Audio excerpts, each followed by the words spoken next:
ছোট ছেলে বললেন, আমি দীর্ঘদিন ধরে আমার বড় ভাইকে বলছি আমাকে আমার মাকে দেওয়ার জন্য, আমি কিছুদিন খেদমত করতে চাই।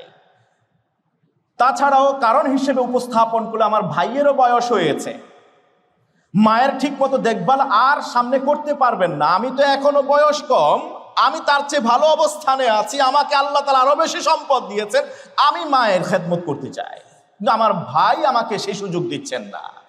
এমন সন্তান কেন চক্ষু শীতলকারী হবে না বলেন তো? যেই সন্তান মামলা করেছে বাবার জন্য, মায়ের জন্য কোর্টে গিয়ে, সৌদি আরবে কোর্টে গিয়ে মামলা করেছে ছোট সন্তান বড় সন্তানের বিরুদ্ধে, দুই ভাই এতদিন ধরে বড় ভাইয়ের ঘরেই মা লালিত পালিত হচ্ছেন, বড় ভাই তার দেখভাল করছেন। সন্তান দীর্ঘদিন ধরে ছোটজন মাকে, বাবাকে, কি বলা হয়, ভাইকে বলছিলেন যে আমাকে একটু সুযোগ দিন, আমি মায়ের খেদমত করতে চাই। ভাই শুনেন না, ভাই চেয়েছিলেন নিজে একাই জান্নাত কামিয়ে নেবেন, কারণ মা বাবার দিকে রহমতের দৃষ্টিতে, মায়ার করুণার দৃষ্টিতে, দয়ার দৃষ্টিতে তাকালে প্রত্যেক দৃষ্টির বিনিময়ে আল্লাহ তাআলা কবুলযোগ্য হজের সওয়াব ওই সন্তানের আমলনামায় দেয়। হুমা জান্নাতুকা ওয়া হুমা নারুক,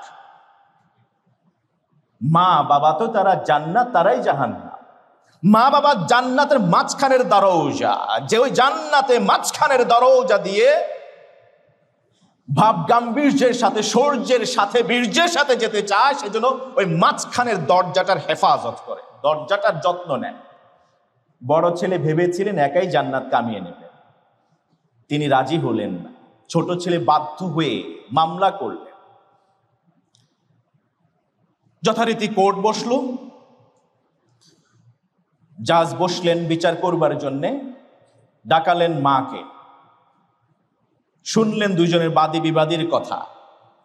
ছোট ছেলে বললেন, আমি দীর্ঘদিন ধরে আমার বড় ভাইকে বলছি আমাকে আমার মাকে দেওয়ার জন্য, আমি কিছুদিন খেদমত করতে চাই।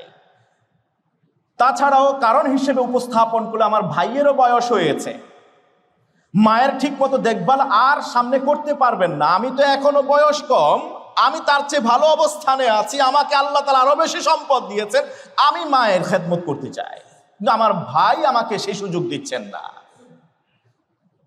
বিচারক বললেন, মায়ের কথা শুনে দেখা যাক। মা বললেন, আমি কার পক্ষে কথা বলবো? আমার এই দুটা ছেলে, একটা আমার ডান চোখ আর একটা আমার বাঁ চোখ, আমি কোনো ছেলের পক্ষে কথা বলতে পারবো না। পুরো কোচ চোখের পানি ছেড়ে দিয়েছে। মায়ের খেদমত করবার জন্য সন্তানেরা নিজেদের মাঝে মীমাংসা করতে না পেরে কোর্ট মামলা পর্যন্ত গিয়েছে যেন মায়ের খেদমতটা করতে পারে। এমন সন্তান পেলে কার না হৃদয় জোড়ায়, কার না চক্ষু শান্তি হয়। এর বিপরীত চিত্রও আছে আমরা জানি, যাদের কারণে মা বাবার হৃদয়ে রক্তক্ষরণ হয়, সেই রক্তগুলি চোখের অশ্রু হয়ে ঝরে ঝরে পড়ে। এই সন্তানগুলোর জন্য আল্লাহ তাআলা পৃথিবীর সবকিছু সহজ করে দেন, যে সন্তানগুলা মা বাবার খেদমতে আত্মনিয়োগ করে, মা বাবার অনুগত বাধ্যগত সচ্চরিত্রবান সন্তান হতে পারে। ইভেন এই সন্তানকে আল্লাহ তাআলা পরকালে জান্নাতে মা বাবার সাথে থাকার ব্যবস্থাও করে দেবেন।